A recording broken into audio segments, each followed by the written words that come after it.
Olá, pessoal.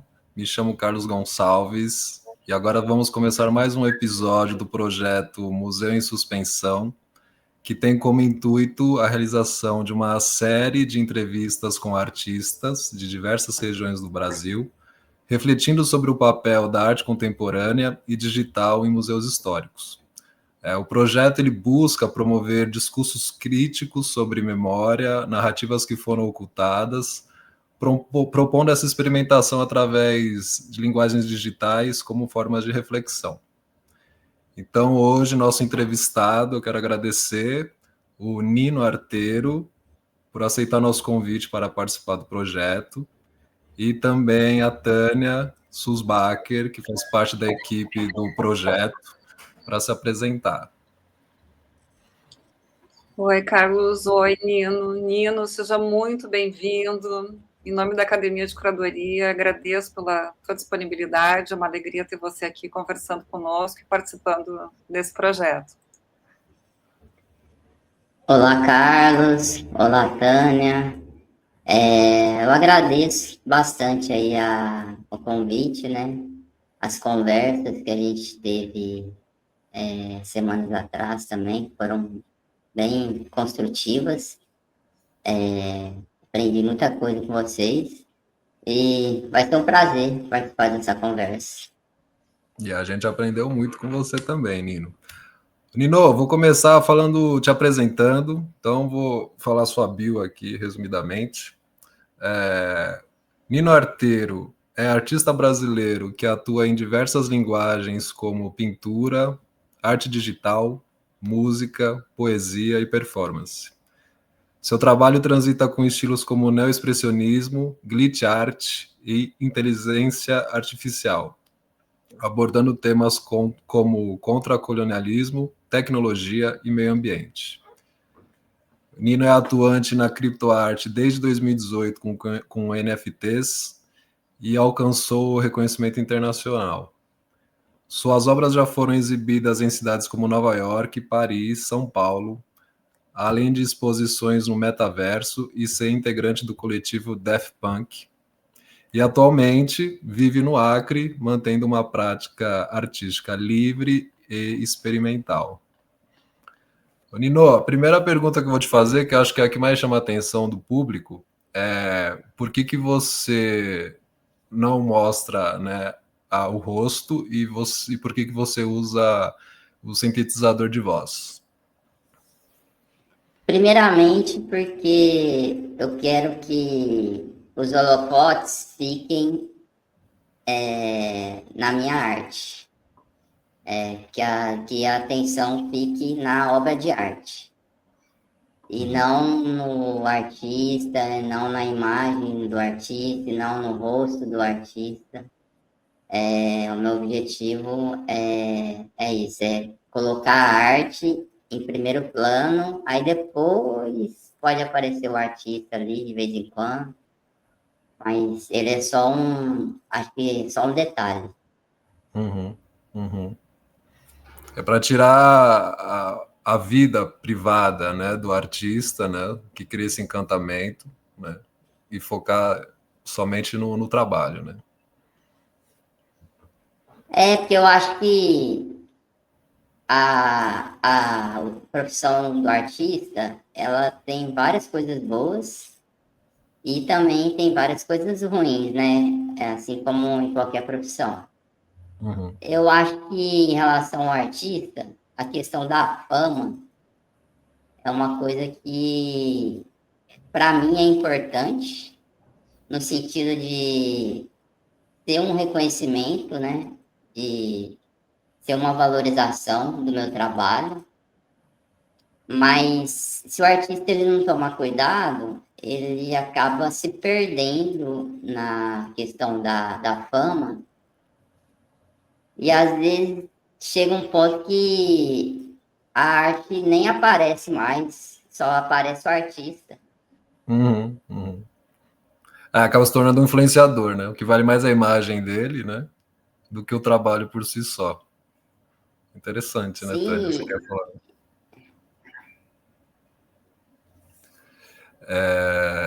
Tânia, você quer falar alguma coisa? Nino, ótimo, você lembrou das nossas conversas, essas nossas trocas preliminares, né, durante o nosso planejamento curatorial, né, no momento em que fizemos as audições com os artistas e fizemos contigo, e conversamos bastante sobre vários temas, né, entendemos o teu desenvolvimento. Eu acho interessante você contar um pouco, né, dessa sua trajetória,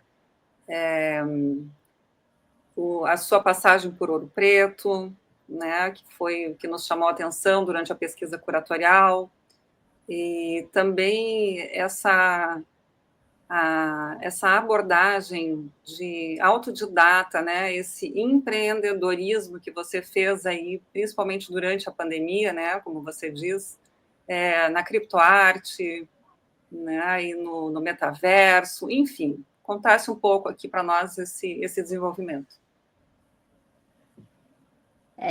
Eu considero que eu sou artista desde 2007.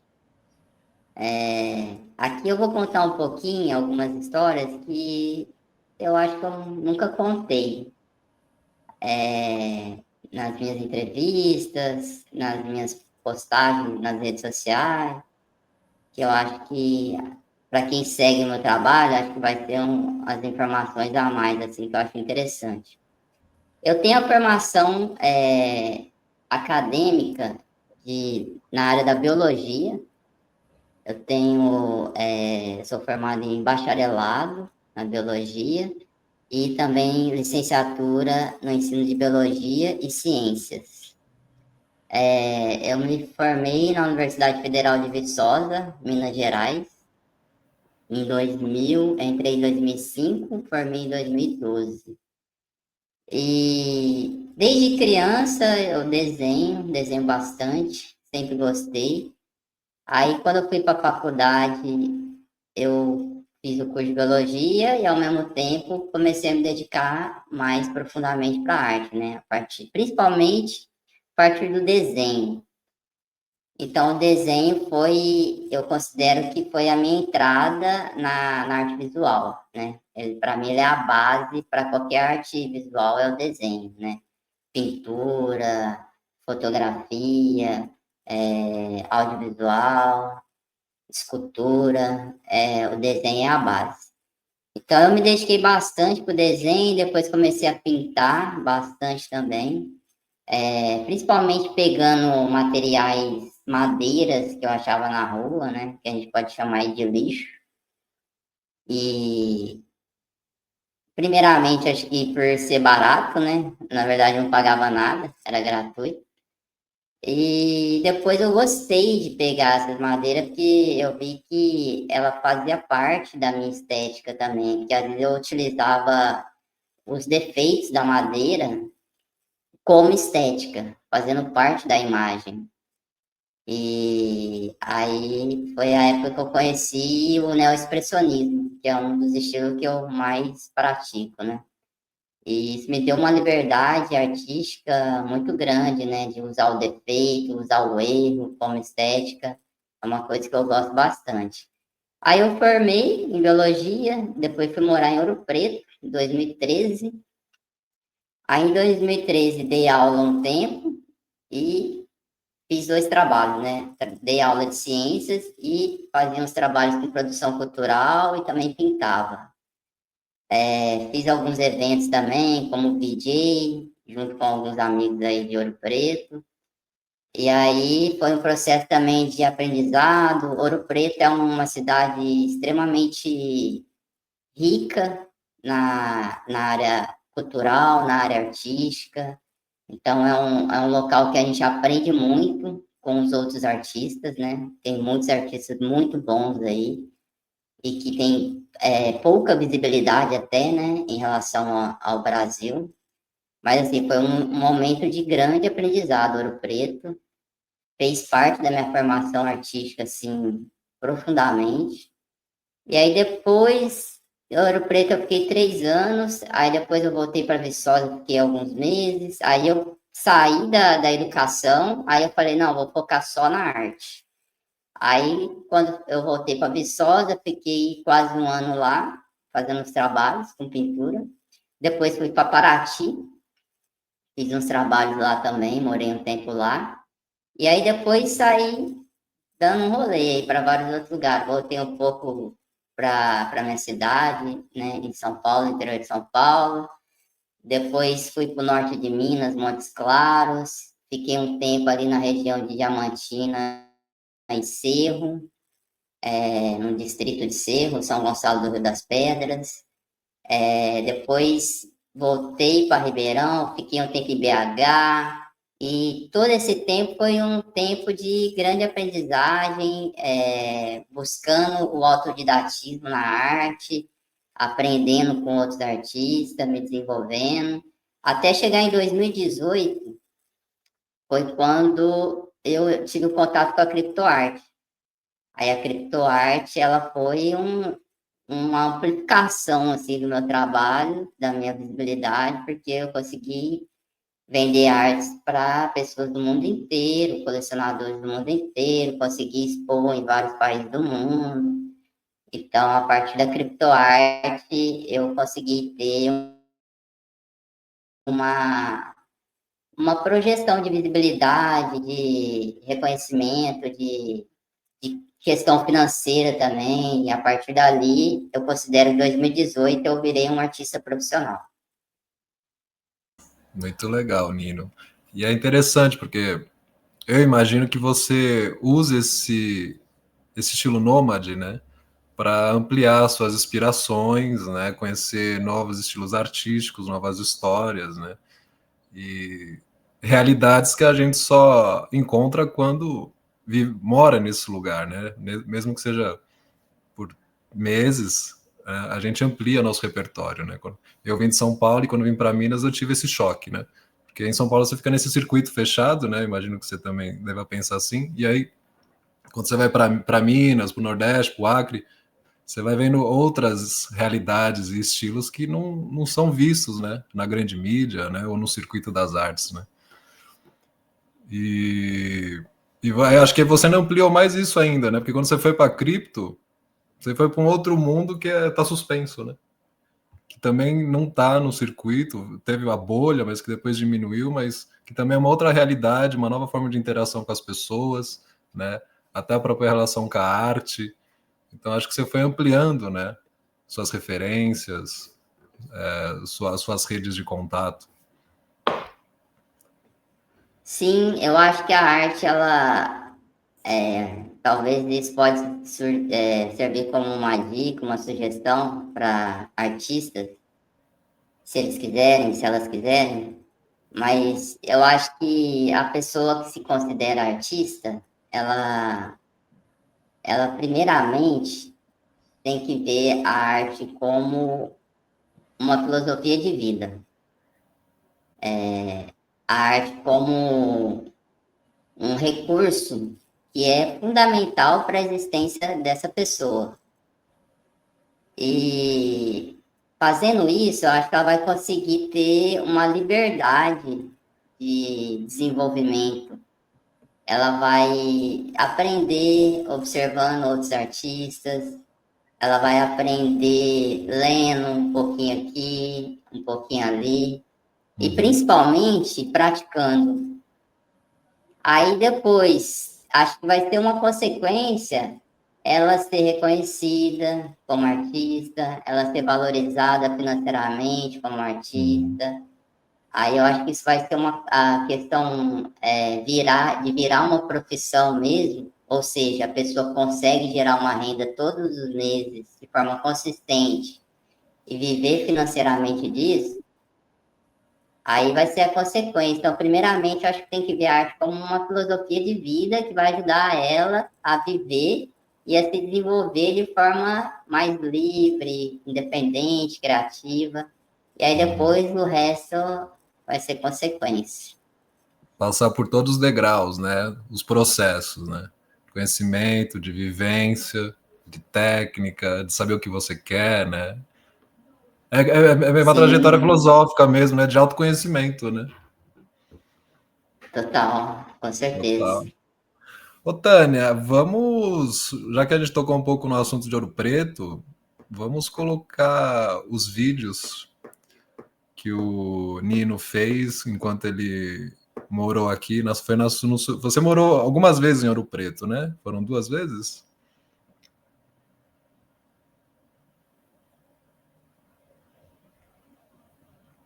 Foram 2 vezes, né, Nino? Que você morou em Ouro Preto?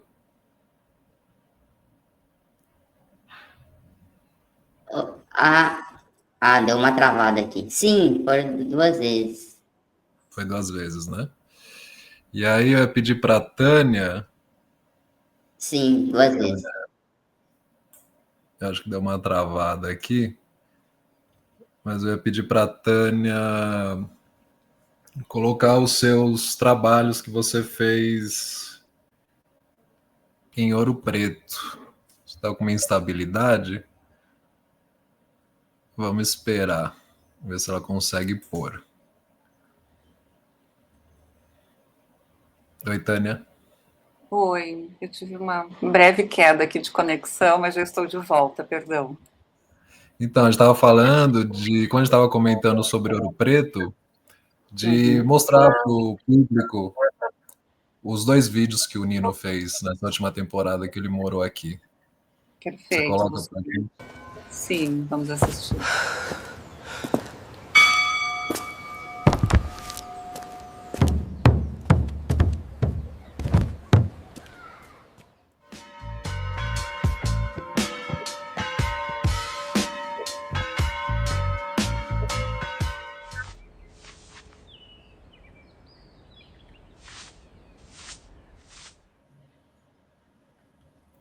E tem o próximo, que é muito legal. Esse foi o primeiro trabalho seu que eu fiz.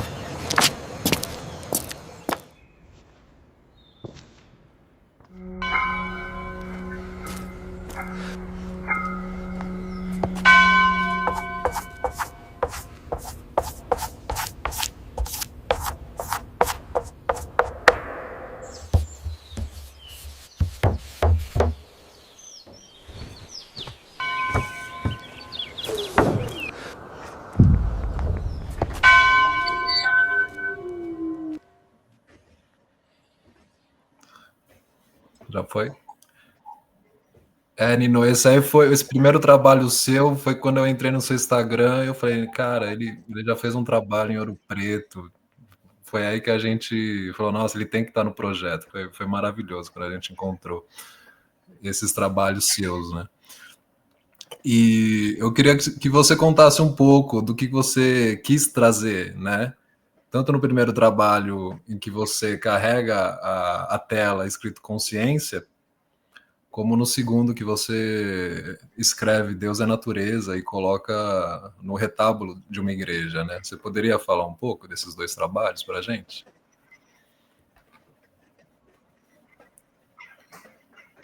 O primeiro trabalho tem a ver com a ideia que eu acredito na arte como uma ferramenta de neurotecnologia, no sentido de ela nos ajudar a entender, a expandir a consciência, a entender um pouco mais sobre nós mesmos, a entender um pouco mais sobre o ser humano, a entender um pouco mais sobre a sociedade, sobre o universo. Então, eu utilizo a arte dessa maneira, como uma ferramenta de neurotecnologia e com o objetivo de aprender, né, de expandir minha consciência. E o segundo vídeo, Deus Sive Natura, é, é,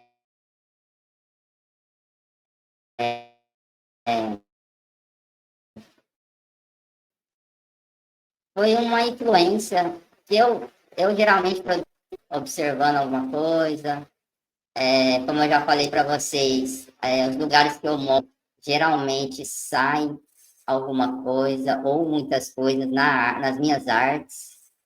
Então, Deus Signatura foi um momento que eu estava estudando um pouco sobre o filósofo.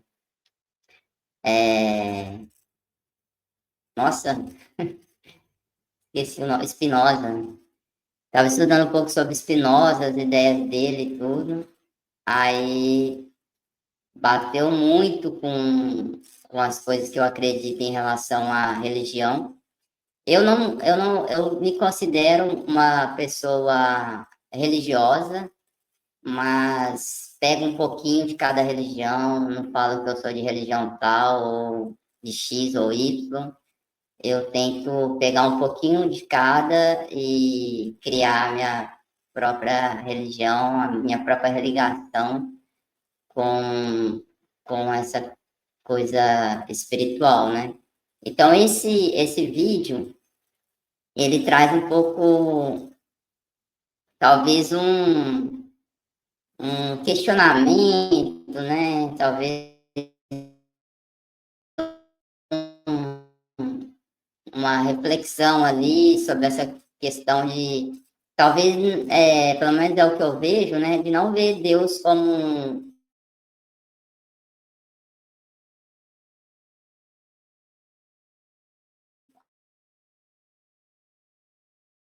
a imagem de um homem ali.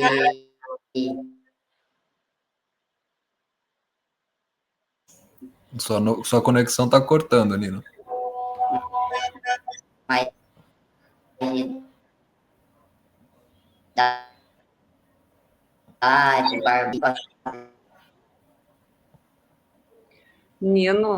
a gente não está conseguindo te ouvir.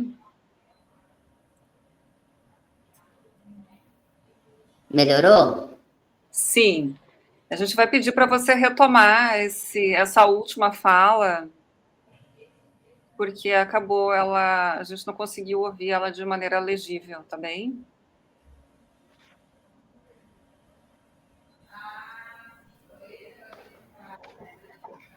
Ah, beleza.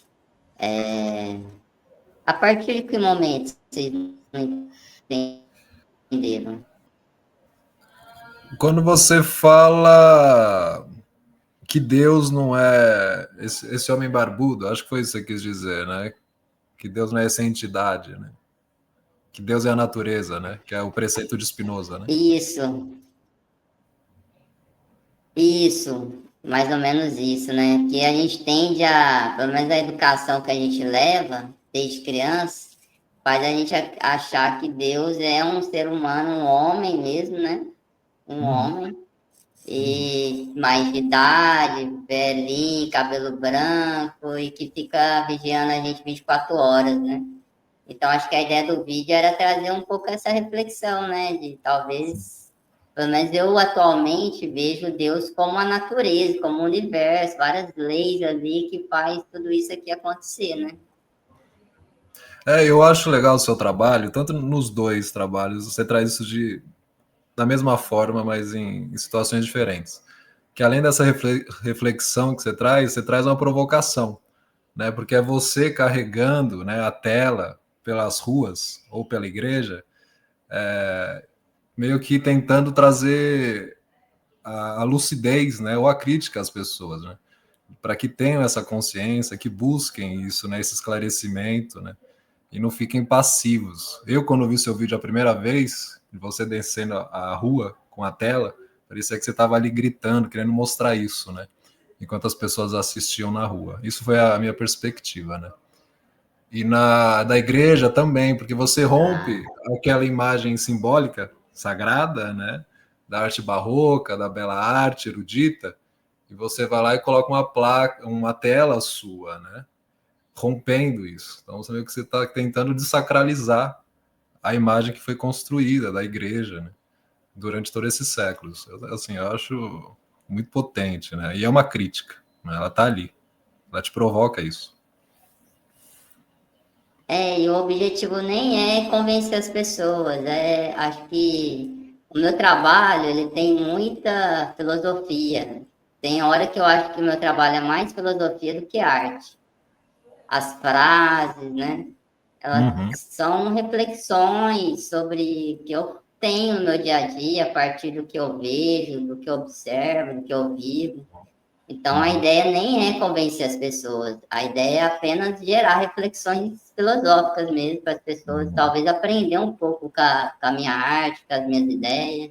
Exatamente. Foi o que eu senti, essa provocação, né? De estimular. E sabe o que eu ia te falar, aproveitando um pouco, já que a gente está falando desse trabalho que você fez em Ouro Preto, além desses, tem outros que você fez também, né? Com imagens em IA, e você, exatamente, você aborda muita filosofia, desigualdade social, racismo. E aí eu queria que você me contasse um pouco como foi a sua experiência como morador em Ouro Preto, quais questões chamaram a atenção, né? Quais temas você viu que são mais sensíveis nessa temporada que você ficou aqui? Porque eu imagino que o ambiente que você vive influencia na produção do seu trabalho, né? Dependendo de onde você está. E aí eu queria te perguntar o que você sentiu assim de problemática em Ouro Preto, o que te chamou a atenção quando você esteve aqui? Brevemente, né? Eu acho que Ouro Preto tem, como todo lugar, coisas maravilhosas, coisas ruins. Eu acho que de questões problemáticas, talvez duas sobressaem, assim. A primeira, que eu acho que está ficando cada vez mais problemática, sempre foi, né? Mas agora está ficando, pelo que eu observo aí, acompanho, está ficando mais perigoso até, que é a questão da mineração. Grandes grupos empresariais querendo minerar ao redor de Ouro Preto de uma maneira, né, totalmente imprudente, porque é uma região aí que tem vários patrimônios históricos ainda que ainda nem poucas pessoas conhecem, poderia ser preservado e mostrado aí para as pessoas do Brasil e do mundo que vai visitar Ouro Preto. E tem a questão da água. A mineração, ela destrói os lençóis freáticos ali, acaba, suga toda a água, né? Os lugares, geralmente, onde tem mineração, drena a água. E esses projetos de mineração estão com projetos de minerar bem em regiões onde está brotando água, né? Então, isso muito provavelmente, né, até como uma visão de biólogo, muito provavelmente isso vai dar problema futuramente aí para a população de Ouro Preto em relação à água. Então, um problema grande que sempre aconteceu e está aumentando é essa questão da mineração. E o outro, eu acho que é a questão também das pessoas não perceberem que os colonizadores ainda estão aí. A gente vê que Ouro Preto, o turismo em Ouro Preto gera muito dinheiro, né? Ouro Preto é uma cidade cosmopolita, vem pessoas do mundo, Brasil e do mundo inteiro, às vezes morar ali, ficar pelo menos um tempo, fora os turistas que ficam alguns dias ali para conhecer. Mas é um dinheiro que fica restrito a poucas famílias, vamos dizer assim, que controla ali os restaurantes, que controla ali as lojas de artesanato, que controla os hotéis. Então, eu acho que eu vi aí vários grupos mais populares, uma galera fazendo uns projetos bacanas, com o intuito de descentralizar um pouco esse dinheiro, né? De talvez fazer um turismo mais periférico, onde o turista não vai ficar só ali na região do centro, deixando todo o dinheiro ali para poucas famílias, e talvez vai ali no São Sebastião, às vezes vai em outros bairros ali mais periféricos, que tem muitos monumentos históricos, né? Muitos monumentos naturais, e eles vão curtir, vão gostar de conhecer, de aprender, e de alguma maneira o dinheiro poderia estar sendo dividido um pouco mais, né? Aí talvez todo mundo ia ganhar, né? As poucas famílias iriam ganhar, o povo vai ganhar também.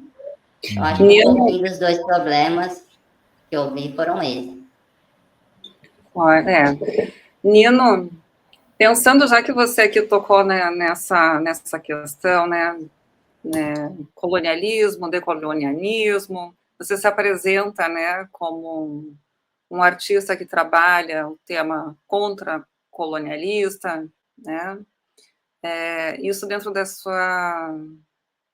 sua visão tecnológica, como que isso se apresenta?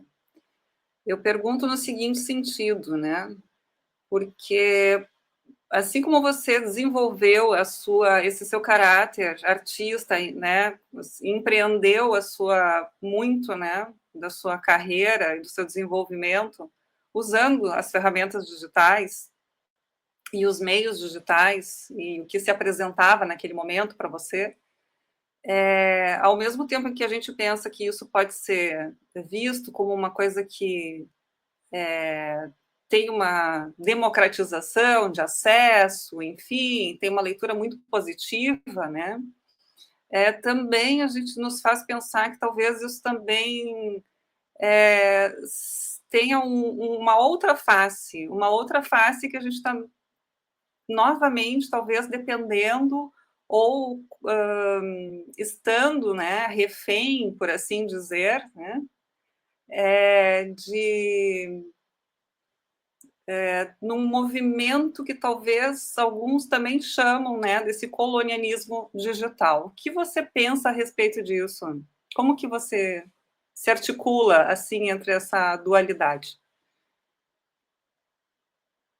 Em relação ao país, com certeza o Brasil está sendo colonizado pelos países que estão aí na dianteira em relação às novas tecnologias. Que o Brasil ele é um país que ele não produz ou produz pouco, né? Esses conhecimentos tecnológicos, produtos tecnológicos, e ele é utilizado para ser um país que vai fornecer matéria-prima para produzir esses produtos tecnológicos e também vai ser o país para consumir esses produtos. Então, nisso,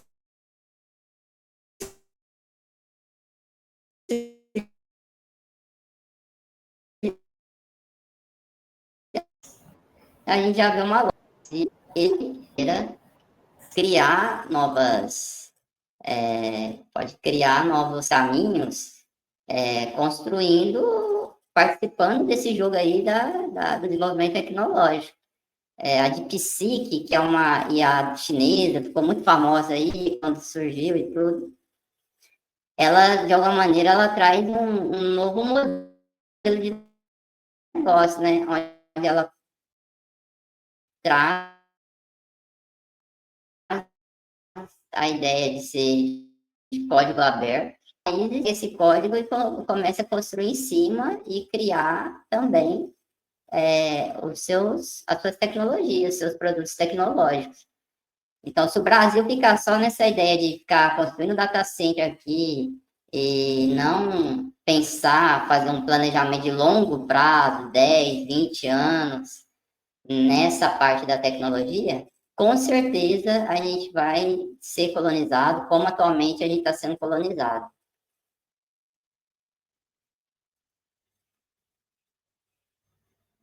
Ô, gente, vamos mudando um pouco de assunto. Vamos trazer os outros trabalhos que o Nino fez, né? Que são 4 imagens, né?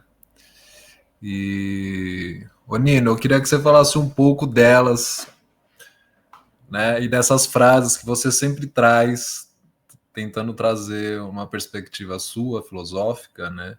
E que parece simples, né? Mas são questionamentos e reflexões profundas, né?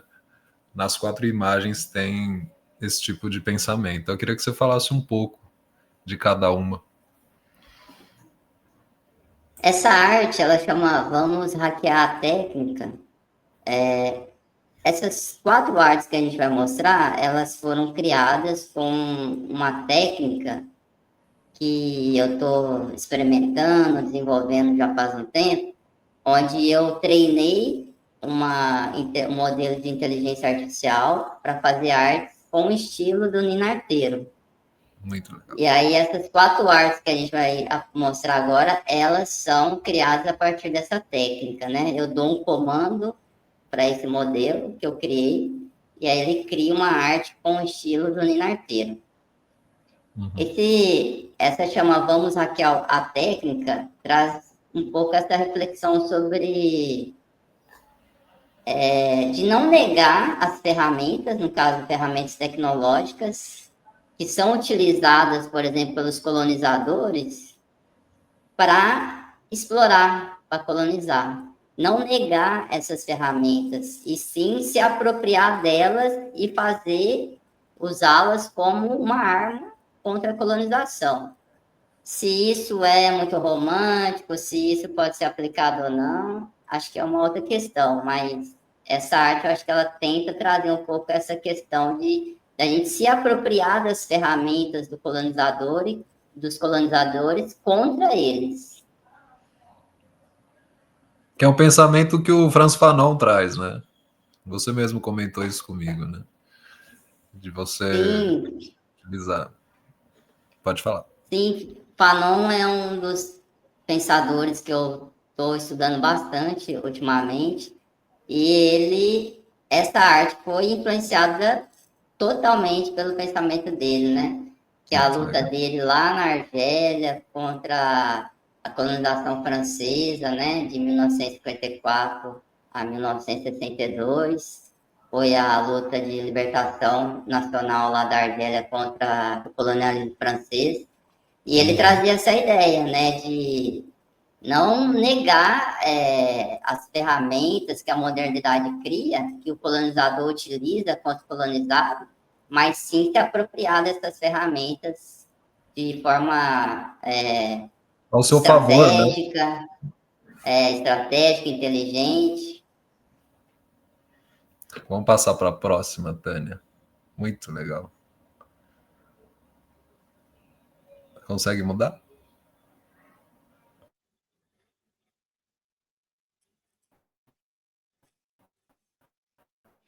Essa chama... Surgiu um novo pincel, aliás, novo pincel. A ideia é talvez provocar um pouco, porque muitos artistas E lembrando odeiam a também que vocês inteligência artificial.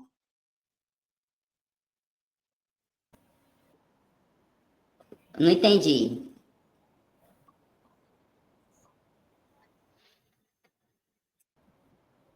Oi, Carlos.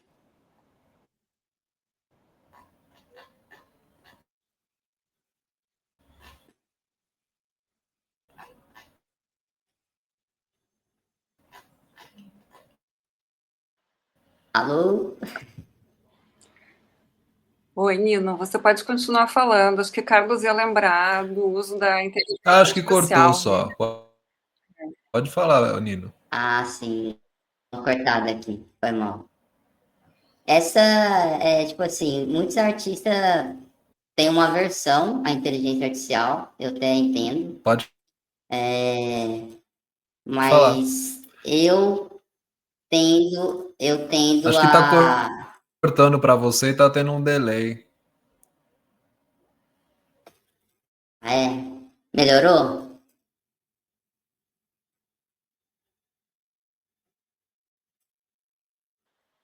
Melhorou? Sim, Nino, você pode continuar falando. Né? Melhorou?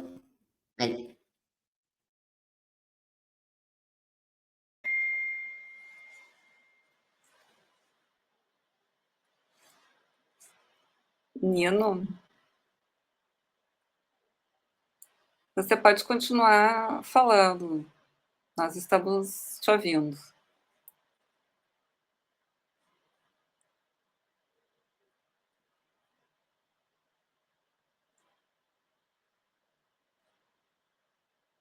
Eu acho que o Carlos perdeu a conexão dele, mas já deve estar retornando. Então a gente consegue retomar. Eu vou adicionar ele de volta ao palco aqui. Fui eu que caí, né? Não, mas não tem problema. Eu avisei aqui que a gente está com... que você havia perdido a conexão e a gente precisa que Ouro você... Preto tem esses problemas. E eu Vamos penso que lá. agora também o Nino perdeu a conexão dele, mas já deve estar voltando. Enquanto isso, a gente reorganiza as imagens aqui para o palco, que você vai ter que recompartilhar. E eu vou Deixa eu readicioná-las ao palco e retomamos.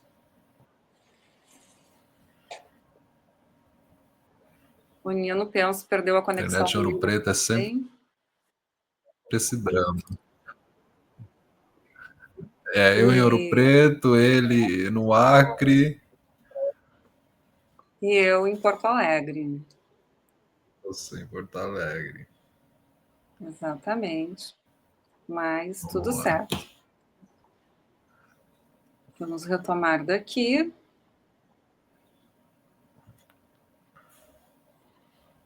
Subiu. Ó, vou colocar já de volta aqui no palco a imagem, que assim que o Nino conseguir retomar, também tá. Vou colocar o Nino de volta aqui no palco. Aí. Bem-vindo de volta. Tá ouvindo, Nino?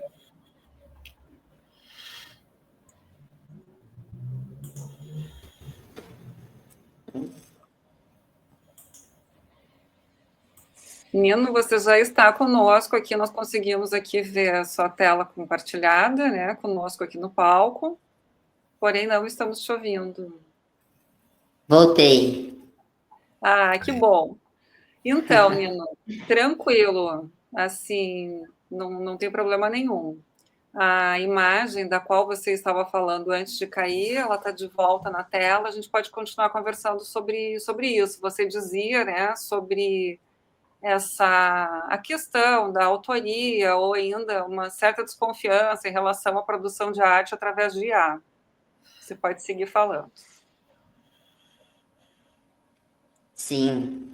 Desculpa aí que caiu, que aqui começou uma chuvona, aí deu uma travada.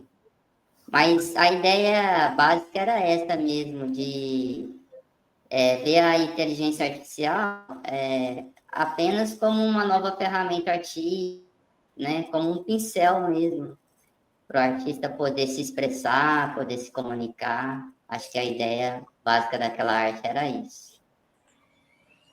Perfeito. E essa outra, Arte é a Vida, essa arte eu tentei trazer um pouco aquilo que eu falei, de ver a arte como uma filosofia de vida, e não somente como uma profissão.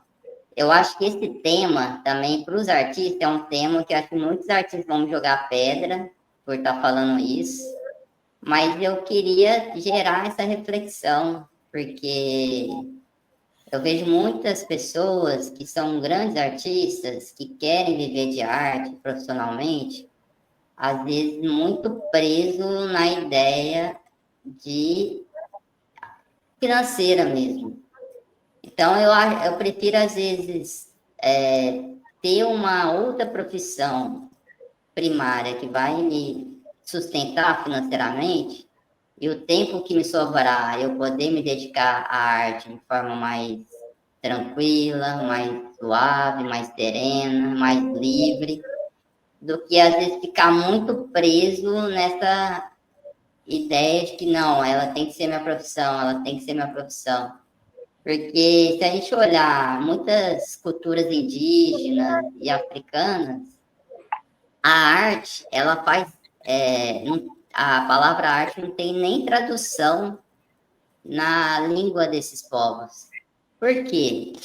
Porque a arte ela faz parte do dia a dia dessas pessoas. A arte é a vida dessas pessoas. Então, é uma filosofia que eu já faz um tempo tento praticar, né, de ver a arte como a minha vida mesmo, que ela esteja envolta nos meus afazeres diários. Uhum. Já E foram a as pro... tuas? Deixa eu ver. Essa aqui. Não, é a. é a próxima. Essa Isso. é fazendo uma discussão que a gente estava conversando, né, sobre essa questão, até que o Fanon fala mesmo, de apropriação das ferramentas da modernidade. Eu vejo que o museu ele foi uma ferramenta do colonialismo, né? De sedimentar o colonialismo, de fortalecer o colonialismo, de fortalecer a guerra cognitiva que existe, sempre existiu nas mentes das pessoas, de aceitar o colonialismo e ver o colonialismo como algo natural. Então, nessa arte, eu tentei refletir um pouco sobre essa ideia que a gente tem dos bandeirantes, né, que a gente vê aí no país todo, várias avenidas, ruas, estradas, homenageando os bandeirantes. Então, isso por si só mostra que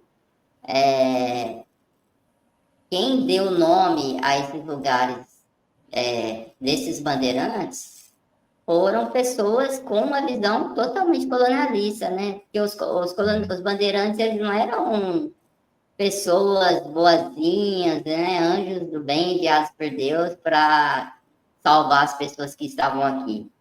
Não, muito pelo contrário, eles vieram aqui, massacraram os povos indígenas, escravizaram com as maiores violências os povos africanos, né?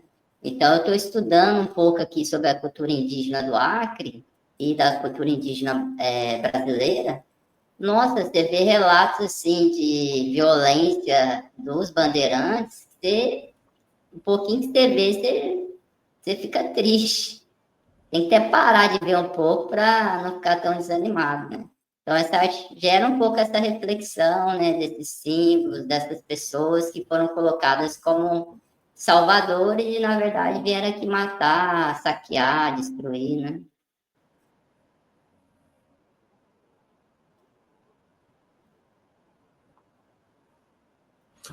É toda uma provocação que você faz, como você disse, né? São nomes que são homenageados em rodovias, né? Fernão Dias, a Dutra, em monumentos, e que Bairros, né? a gente, Antônio, na nossa formação educacional, é tratado como grandes ídolos, né? Grandes mitos. E, sim, e isso também se materializou na formação dos museus históricos,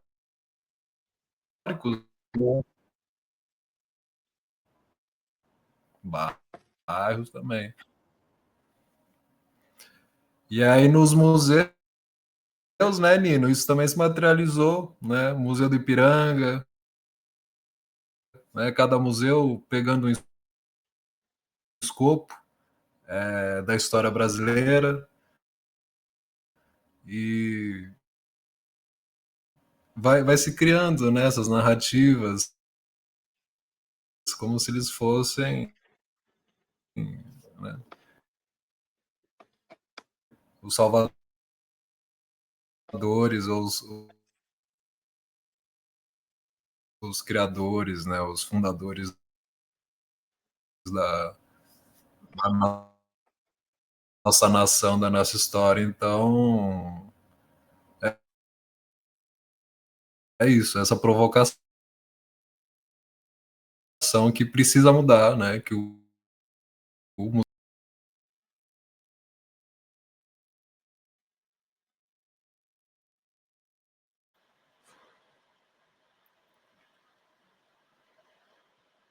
Eu penso que o o Carlos Carlos caiu, né?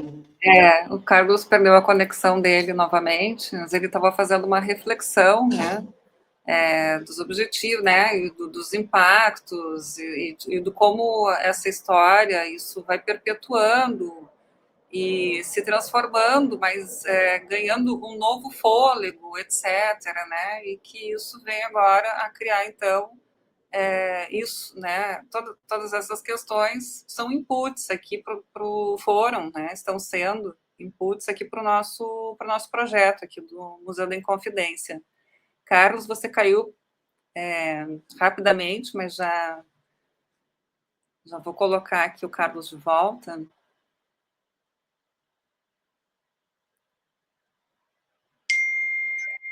Carlos, você nos escuta?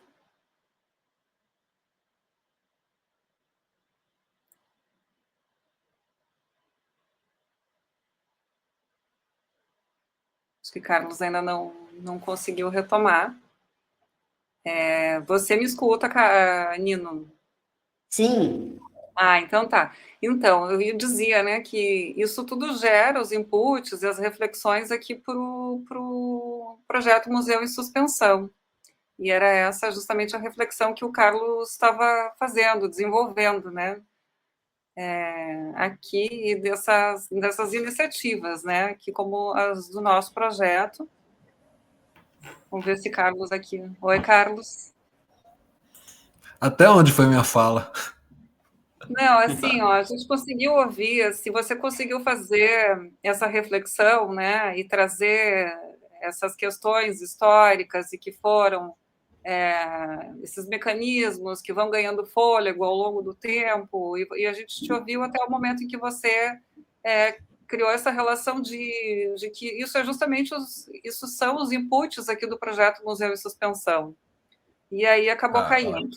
E enquanto você estava fora, eu retomei, então, dizendo, né, que você estava fazendo justamente esse fechamento, falando sobre esses inputs, e nós ouvimos você até as intenções aqui do projeto. Então, você pode retomar a partir daí. E que tema. A conclusão que eu ia falar a ver com o projeto é que agora. Que bom que temos agora essas novas ferramentas, né? Com a inteligência artificial, com a criptoarte também, entre tantas outras que estão surgindo para potencializar, usar essa ferramenta, né, como dizia a Fanon, né, aproveitar essas tecnologias que são feitas para outras razões ou interesses financeiros e utilizá-las também como confronto, né, para debater, né, para levar ao público novas formas de arte para conscientizar. E para encerrar, Nina, eu tinha uma última pergunta. Porque você disse que você usou esse modelo de aprendizagem com máquina, que você treinou, que eu achei muito legal. E eu queria que você contasse um pouco, que como a IA e a arte digital no geral ainda é algo novo, né, para o público como um todo, eu queria que você falasse como é que é o processo de criação desses vídeos, como é criar os prompts, ou a dificuldade que há na produção, né? Porque às vezes as pessoas acham que é isso, que A não é arte, ou que é só jogar um comando e sai pronto, simples assim. E a gente sabe que não é, né? E aí eu queria que você falasse um pouco como é que é a complexidade, a logística da produção. eu vejo que a IA na arte, ela torna o artista um diretor de arte. Acho que basicamente para mim é isso. Então eu vou dirigindo a ferramenta para ela chegar no resultado que eu quero. Então, por exemplo, a produção dos vídeos, às vezes demora muito tempo até eu acertar o vídeo, ela me dá o resultado que eu quero, até ela acertar, às vezes, a máscara, muitas vezes ela põe a máscara toda deformada, toda errada, e aquele vídeo eu já não utilizo, ou só um pedacinho que eu dou um zoom, né? Mas para mim a produção tanto do vídeo como agora esse trabalho que eu estou usando essa técnica de aprendizagem de máquina, eu me vejo como um diretor de arte. Eu vou guiando ela até ela me dar o resultado que eu queria. a partir daí eu mostro esse resultado. Então, acho que é isso, ela é só realmente mais uma ferramenta para eu me expressar o que eu estou sentindo, expressar o que eu estou vendo no mundo ao meu redor, comunicar.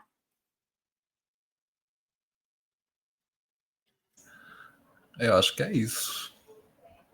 Muito legal, Nino, pelas reflexões, pelos trabalhos também que você trouxe.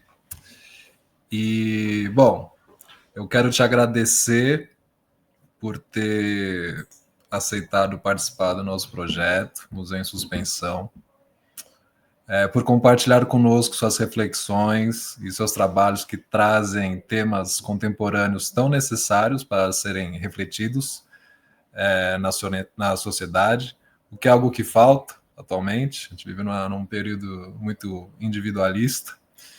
E também temas para a gente repensar essas mudanças que estão ocorrendo na história da arte e a importância desse momento que estamos vivendo, né? Acho que a gente está vivendo uma nova grande fase, né? Especialmente com a IA, com a arte digital. Passo para a Tânia agradecer também, para a gente já ir encerrando esse episódio. Nino, muito bom ter você aqui, entender também diferentes, né, a soma e trazer diferentes pontos de vista, né, sobre os temas. Agradecer por você compartilhar a sua trajetória, conversar aqui conosco, pela sua disponibilidade. Muito obrigada mesmo. E Nino? Oi? Posso falar? Pode! Queria agradecer, né, essa conversa que a gente teve já tempos atrás, e agora a entrevista aqui. Eu acho que sempre é importante para o artista ter pessoas para escutar, né, o que ele está querendo comunicar. Isso eu acho que é uma das coisas fundamentais, porque senão ele vai estar se comunicando só com ele mesmo. Aí eu acho que perde um pouco a essência da arte como um veículo, né, de comunicação e tudo, entre pessoas.